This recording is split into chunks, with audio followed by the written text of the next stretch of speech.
عليكم خوتي. بالنسبه للفيديو هذا، هو الفيديو تاع السحب رقم 1 من المسابقه تاع ربح 3 بطاقات فيزا كارد مشحونين ب$5. دونك السحب تاع اليوم غادي نسحبوا الشخص اللي كيما قلت لكم من قبل التعليق تاعه فيه اكثر عدد من اللايكات، واللي ما ربحش معنا في السحب الاول مازال راه كاين السحب الثاني والسحب الثالث.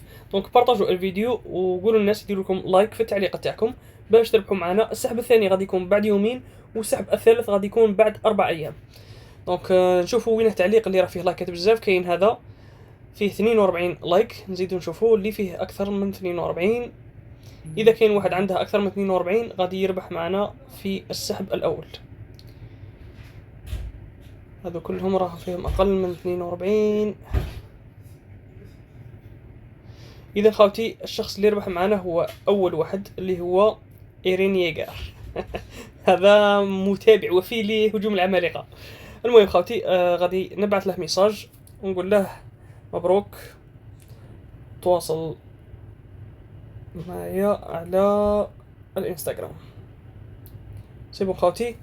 وكما قلت لكم اللي ما وفقش الحظ في اول سحب يشارك في السحب الثاني والثالث، رانا نسحبو كل يومين. سيبو خاوتي. وحاجه واحده اخرى، ما تنساوش للناس اللي راهم باغيين يشروا البطاقه، تواصلوا معايا على الانستغرام. سعر البطاقه راه 100,000 برك، وباقي 3 ايام برك ويكمل العرض تاع البطاقه ب 100,000، لانه من بعد غادي ترجع دير 230,000. للناس اللي راهم باغيين يشروها تواصلوا معايا على الانستغرام بلول عبد الرحمن. حتى اذا ربحتوا في المسابقه غادي المبلغ اللي تشروها به يعاود يرجع لكم للحساب البريدي تاعكم.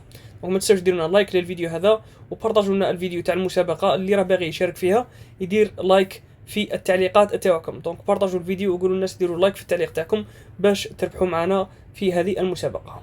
والسلام عليكم ورحمه الله تعالى وبركاته.